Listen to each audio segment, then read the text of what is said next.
Coach, thank you for joining me today. I feel so bad. We had been talking for almost an hour and I wasn't even recording. I was going to talk to you about things. You started telling me stories and I didn't want to interrupt you because they were such personal stories. And then at the end, I'm like, hey, can we start recording? And you said, you're killing me, Smalls. You're killing me.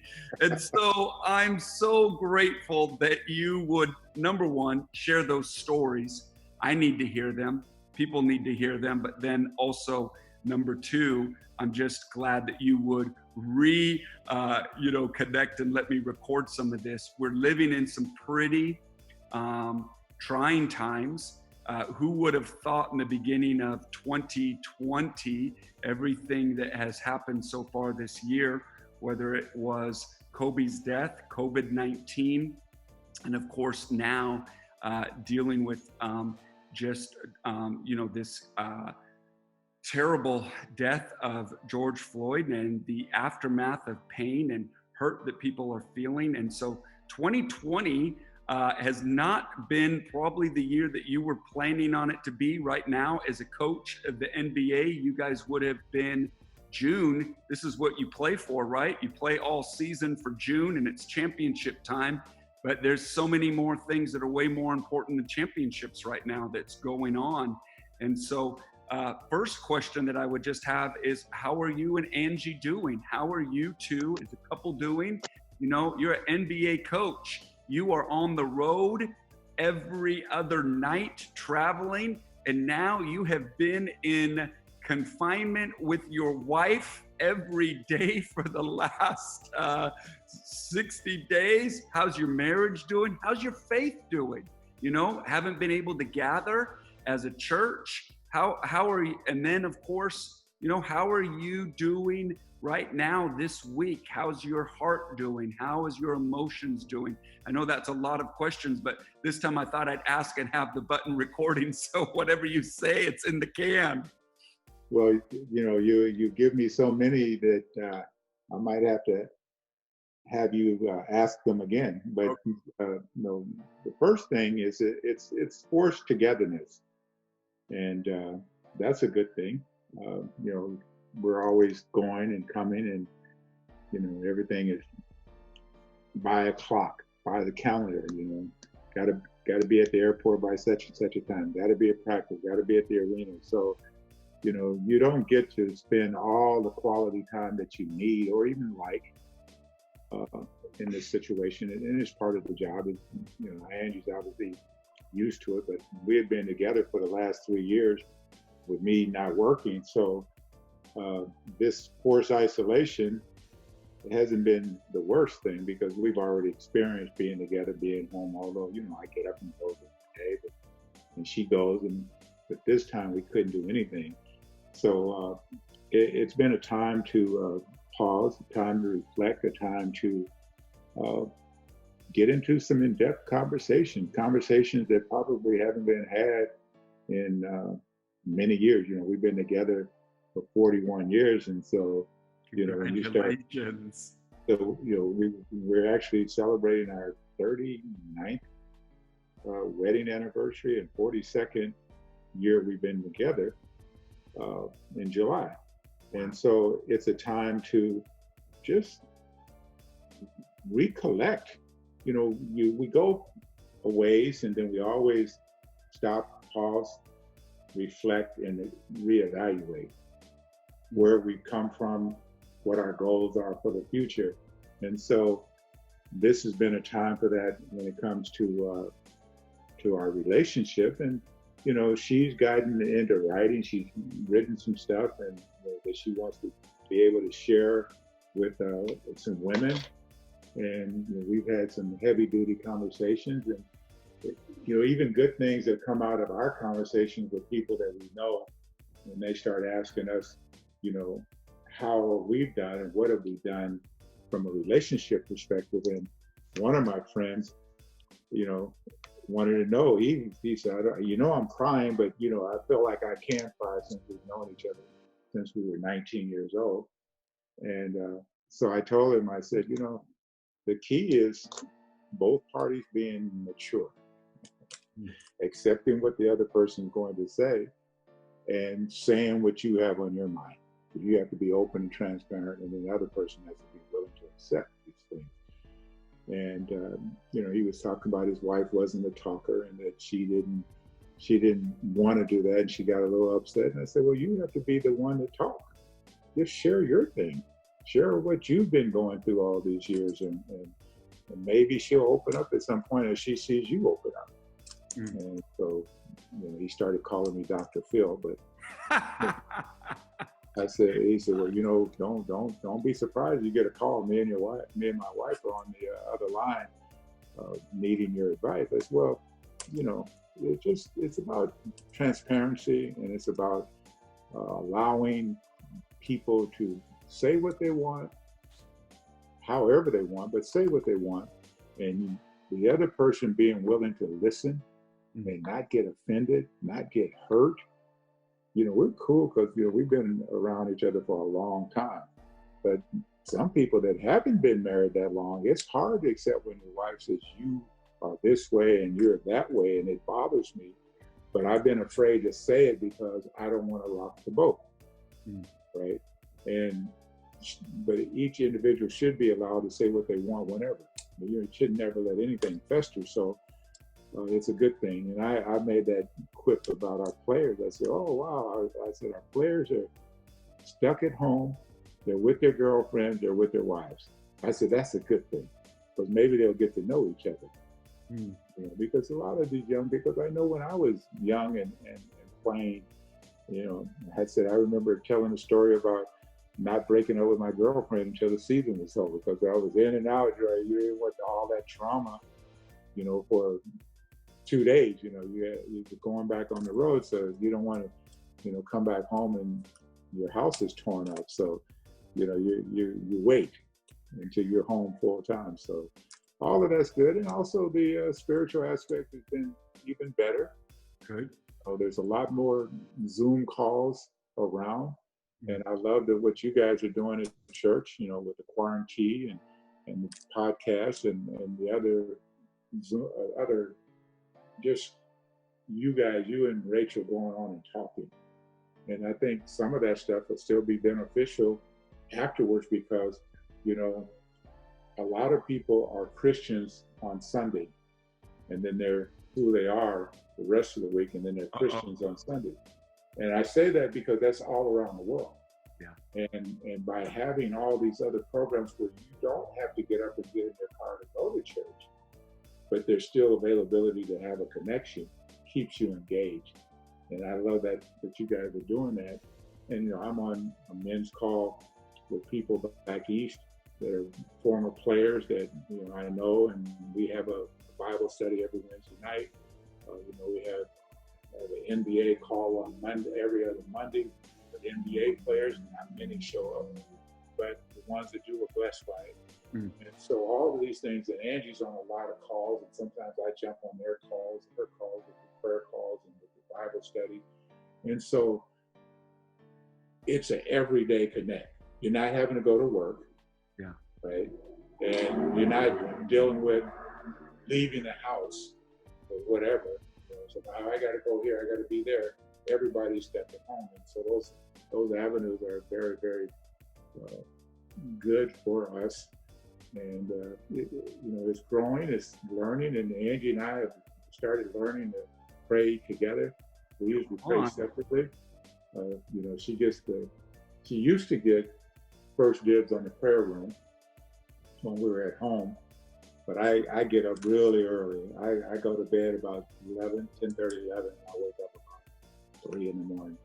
And so I steal the time, and then she goes later. But it's all good, and I'm learning so much. Like when I'm traveling, when I'm working, there's tape to be watched, tape to be evaluated, conversations to be had, practices, meetings, and you don't get that time to just spend as much as you want. Yeah. And then you can step outside and start reading some books, and anything that's helpful to help you grow in the Word. And we've been listening to multiple pastors around the country, even back to our old church, and then other people that we like, Tony Evans and Pastor Todd. Yeah. And then we come to the West Coast and listen to our services, and it's good to have that being fed good that way, and continually, and as much as you want to. Well, and one of the things that I'm always been so impressed about you is, there are people that just don't have the drive to grow spiritually. And, one of the things that Rachel and I have always been so impressed is I can remember you getting in at like 3 a.m. from a flight, whether it was the East Coast, or I know a couple times you guys were even traveling from China back in the preseason, and you'd be at church on Sunday morning.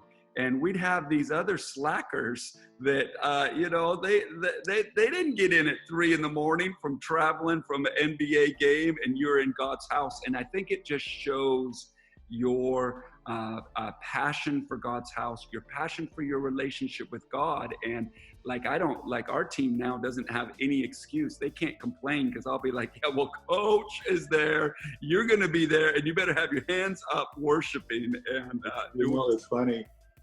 There's a song about it's working, and the guy says, I haven't been perfect, but I've been faithful. And I think that's all it is. And I wouldn't call the people that don't get up early after Sunday and come to church. It's like working out. It's like eating correctly. You just make a decision and you just start doing it. And you start doing it. Because there's times that I don't want to go to church, but I know if I don't, I probably won't be at church for 3 weeks. Wow. And if I'm not at church for 3 weeks, then I'm outside the realm of the spirit. I'm not immersed in the spirit. And then that's when the devil can attack you. So I just try to make sure when we can. Now, I'm not always there 100% mentally. I'm there physically, and as the service goes on, though, the spirit starts connecting with my spirit, and I get involved. And it's like when you don't want to work out, but you get up and go anyway. Yeah. And before you're done, you're like, glad I came, glad I worked out, I feel good. Now the rest of my day is going to be great. So it's the same way when you make those decisions to go to church. I love that. Now, for those that maybe just getting to know you a little bit more, you have, and I know I'm missing accolades here, but you have championship rings from when you were a player. You've head coached teams. You've played in championships. You've been all NBA. You've got an incredible list of accolades. But one of the things that I think that you are, all those things are awesome, because me, I want to talk about basketball. I am hoping that my mom sent my senior year JV tape of the one game. I think I had 3 points. I pretty much dominated the 3 minutes that I played. I know you guys, have some 10-day contracts, so I'm just, wanting you to have that information if you need me. But putting basketball aside, all of those accolades, you are a man of God. And one of the things that I love about the call on your life, and I've pushed this on you probably more than maybe you were even comfortable with, but instead of calling you coach, I'll call you prophet, because there's a prophetic unction on you that you don't just talk to players and other coaches. You really are speaking God's word into them and helping prophesy life, helping prophesy direction. And so we love the accolades, but all of that is just influence so that you can really share about who God is and what they can do in your life. And right now, in this moment, you talked about NBA, calls and things like that. What are you saying to your former players? What are you saying to your players? What are you saying to your family right now, coaching them prophetically during some of this heartache, some of, right now, if you're to all the Black men and all the Black women, this is such a difficult season because, as we were talking about before we recorded, Israel should have been recording. This isn't this last week that this happened. This has a history of this. And so people are not just saying, hey, this just happened last week. This is a history of it. What kind of things are you saying? Well, what kind of things are you declaring? well, with my kids, I told on one of our coaching calls, I said, I have 3 sons, I have a nephew, and then I had a son-in-law, and then some other boys that I've been an influence in their life when they were young, and they're all men now. And I called my son and I told him, because he writes poetry and he does a lot of stuff, and he's always been an introvert and a introspective person. And when he writes, it's from pain. See it in his poems. And he's made poems about some other deaths. And so I called him up and I said, "How are you doing?" He said, "Good." And I said, "Well, it's okay to be angry, but it's not okay to be crazy.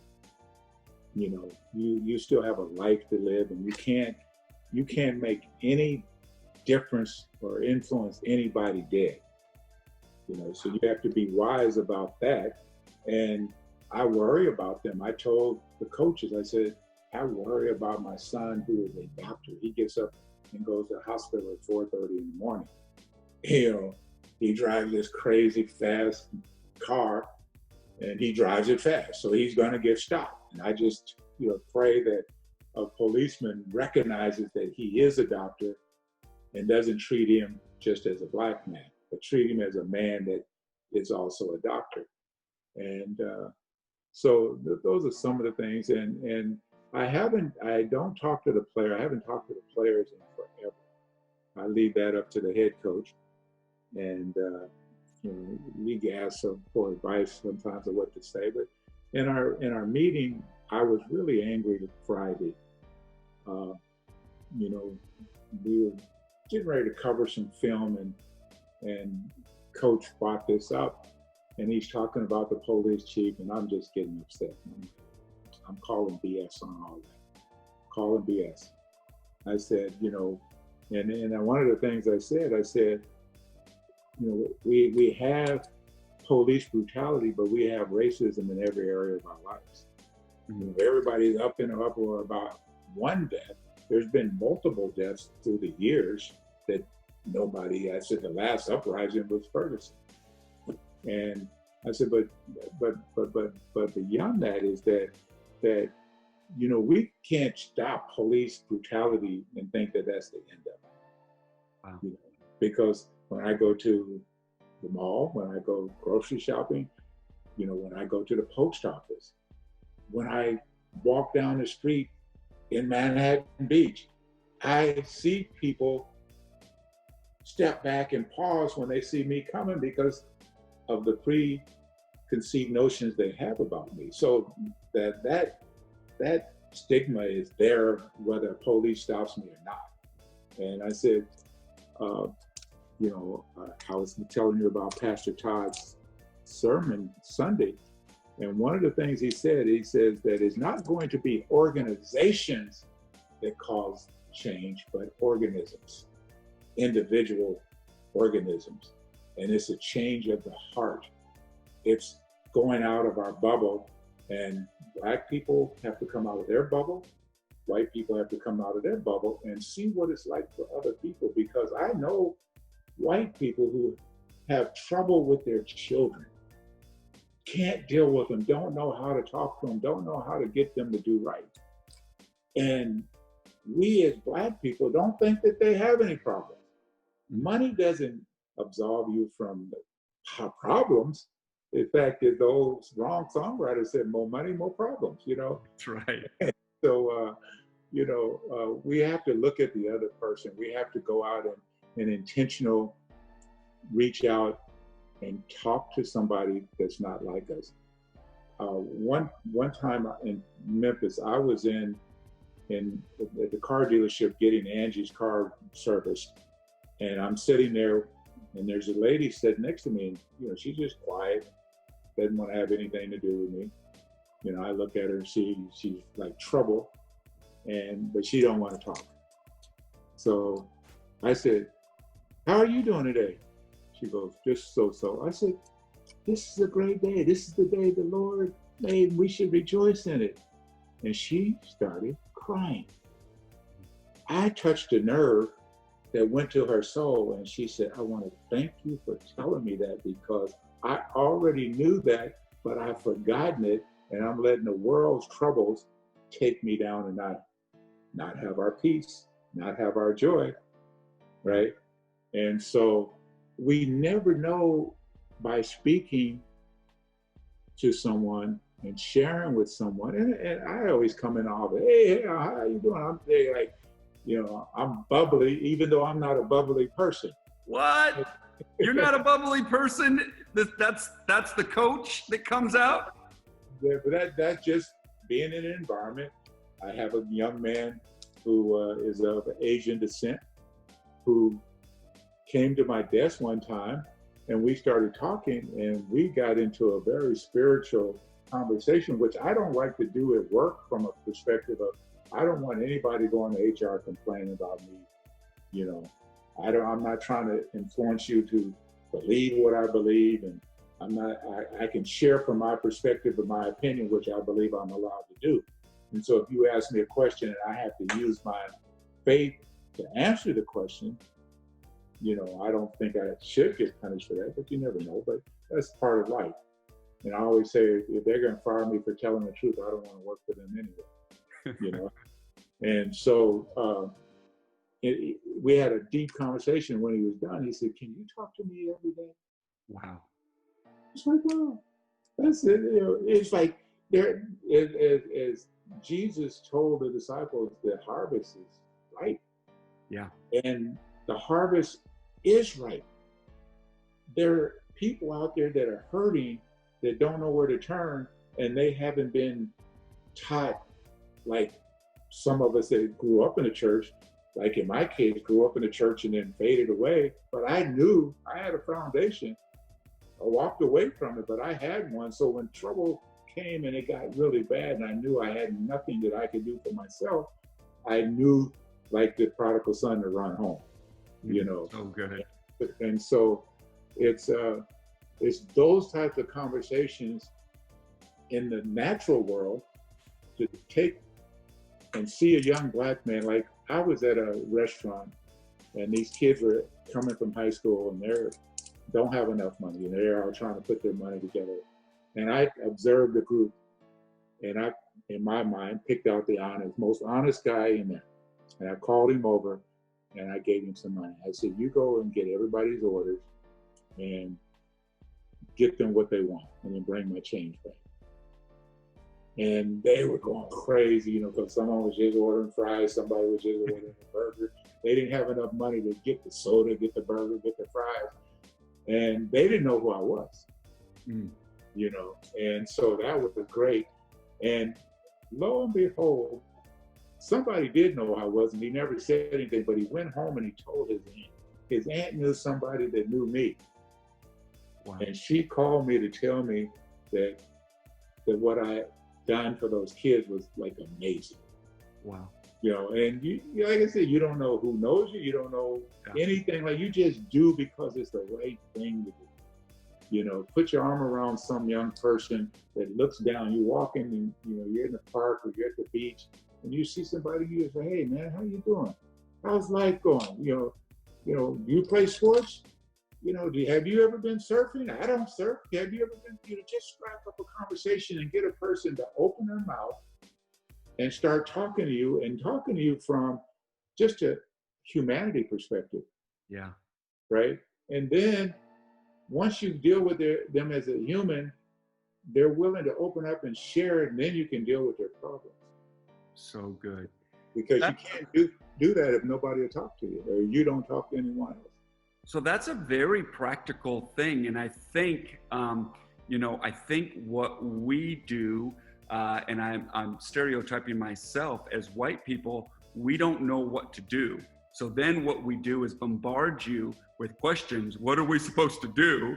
And I think it's very simple from what you're saying is begin the conversation and start having dialogue, getting out of your comfort zone, and what relationships are you building. And I, as a pastor, I feel like we do this. We can do this also with just Christians. What we do is we get our nice church community inside our four walls, and then now we become this Christian club, and we can talk to just the Christians. But the world is out there, and if we're not having conversations with those that are unsaved, then and all of that. But even a step further of that is not just unsaved, but are you having conversations with people that are different than you, that have different backgrounds? And I have learned so much from you, learning your background. I mean, you went to a college where you were the only Black student on the team and in the school and maybe in the city. Is that correct? Yes. Wow. And so I talking to you, I have learned so much from you, but those things wouldn't have happened if I didn't ask questions or let you talk. I have a conversation, what you just said. What do I do? I used to go to this academy, and the academy was used lightly because it was a school for kids that were 2-3 years behind, and they were troublemakers. This was a last resort. They were going to juvenile home, and they were going to be institutionalized, and this school was a last hope. And some wealthy guy donated money, built a school. The principal that was there was a former teacher, and she had been retired. He called her out of retirement. So I worked there twice a week, and I just talked current events, life, how to just be a man, how to be respectful, and all those things to these kids. And we had this lady, I think she was Jewish, but I can't say for sure, I didn't ask her. But she came up to me one day and she said, how do you get those kids to wear their pants at the right level, not down on their thighs? I said, I tell them to pull them up. But why would they do it? I said, because I know that on Tuesday and Thursday at this 2 hours that I'm here, that they want to be in with me and not in the library working on some school stuff. I said, so I got that over with. So if you want to act up and be crazy, go to the library and get your school books out. Or if you want to come in here and have a little bit of fun and have a little bit of dialogue, do what I ask you to do. And she said, well, I got another problem.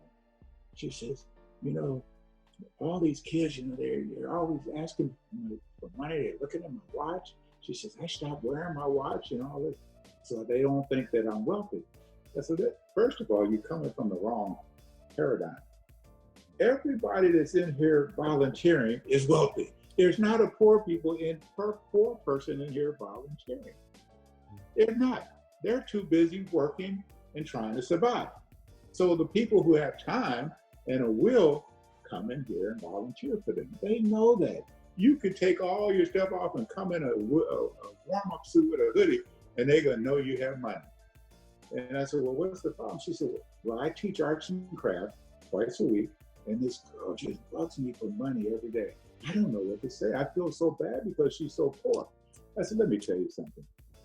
If you had a child and they asked you for money and you didn't want to give it to them, what would you do? I tell her no. I said, well, tell her no. I said, you're not here to take care of them and give them money and support them, because they know that you have money and they're going to play you and use the system for whatever they can. And I said, you're here to help them get experiences that open up their horizon so they can be whatever they want to be, that they can make choices because they've seen different experiences. They come to my class, they come to your class, they come to the singing class. They come to all of the things that they have on the 2 days of the week. And I said, so be yourself. Don't try to sugarcoat anything. Don't try to step around and feel pity. Because most, like when I was growing up, I didn't know I was poor. So don't make me feel bad about being poor because you feel sorry for me. Don't do something and give me something. Wow. It is going to, you think is going to make me happy, because it's not what I have, but what I have inside is going to make me successful. Wow. Because there's a lot of wealthy kids that are bums. Wow. And part of their problem is you gave them things, but you didn't give them love. You didn't give them time. You know, I had love and I had time when I was at home, and somebody was monitoring me 24/7. Go to work and call. Where are you? I better be at home because we didn't have cell phones. I better answer the phone, you know, and I better have had my chores done. And so, you know, that's some of the stuff that we, you know, just in dealing with life in general. And then, you know, you feel bad for people that don't have, but those circumstances don't determine their destiny either. You know, they're going to be what they set out to be by making sacrifices, being disciplined, understanding work ethic, understanding working with other people, and understanding that your way isn't the only way. And you're always going to have somebody telling you what to do. You know, and so that's for sure. When I was in junior college, I just figured this out today. I wasn't trying to figure it out before, but I was in a comfortably uncomfortable position. Wow. Because I'm there, the only Black, and I'm uncomfortable. You know, but I'm comfortable because I'm a basketball player and that's what I do really well. So in that setting, I was comfortable. But I also was angry and bitter at all my circumstances, all the stuff that I went through growing up, all the stuff my family went through growing up. So I was bitter and angry at white people. And I couldn't be overly bitter and angry because my dad's mom was white. You know, my uncle was married to someone that was white. I have mixed cousins. So, you know, it's not the whole race per se, but it's the people that have misused you. Yeah. Your mind. But here I am in this setting, and I make the choice because most of the kids that I went to school with had never seen anybody Black live. Wow. They come from these little towns in Utah, and this is back in 1971. So, you know, definitely wasn't a lot of Blacks in Utah at that time. And so if somebody came through town and went to a gas station and they were at the gas station, they saw them, but they didn't have any conversation or anything like that. And so I made the choice to befriend my teammates who were so enamored with me. They rubbed my hair, they touched my skin. You know, they asked You were the only one on the team, you were the only one in the school, and you were the only Black person in the city. Yep.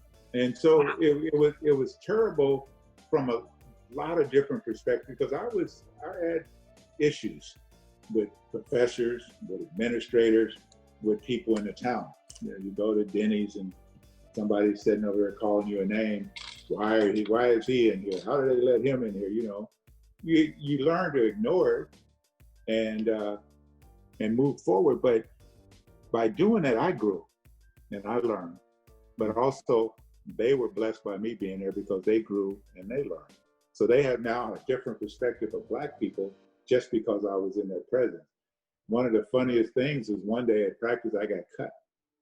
And they were amazed that I had red blood. Let me then, I love the story that your team was amazed that you bled red, and that was just new to them. And something that you were saying that I just wanted to touch on, because you said number one, make the conversation, start having some of those conversations. And then number two is you said it and you kind of moved to it quickly or talked about it, but it was, if I could bring a point to it, it was be authentic and be yourself, and stop trying to do something to try to fix the problem or avoid it, but get to the heart and show people your heart. And that was, with somebody seeing you bleed, getting to really get to see the inside of you, that we are a lot similar to what you said. People that have kid problems, we all have kid problems, and money issues or whatever, just add another zero to it, and we still have the same problems. In closing, I just, here we are. I'm going to have to leave pretty quickly because there is I'm recording at the church and there is a curfew. I'm having to go home because people are trying to maybe, what would be the right word? Trying to maybe fix something, but it's not really the root of the issue. Could you give us, as a very successful, hardworking, professional athlete, professional coach, but more than that, I said all those accolades, but been married 39 years. Man, you've got to have some wisdom. 39 years, you're this amazing Christ follower, but then your kids love God. I've hung out with your daughter and son-in-law in Memphis last March. And so I know some of your family members. So help us, a leader in the community. Here I am, Rachel and I, in our community, trying to lead by faith. What are the root things? And I know you gave some practical things, but how do we get to those root situations? Is it a conversation at a time? Is there something else that we can be doing? What are some takeaways? What are you thinking? What are your prayers right now? What are you praying for our nation? What are you praying for the young and old, Black men, Black women? What are you praying right now? Well, I pray that the people who are of God come into the darkness and let their light shine, and that Black people understand that they have issues as well, and that the issue that we're dealing with police brutality is just one issue. There are a lot of issues. There are economic issues, there's educational issues, there's housing issues. But when it comes to kids, we gave our kids a lot of exposure. We took them out of their bubble because my lifestyle was way different than the lifestyle I grew up in, for sure. But they don't know the lifestyle I grew up in. We go back and visit, and we're only there a few days and we're gone. Usually when we go back, we stay at a hotel.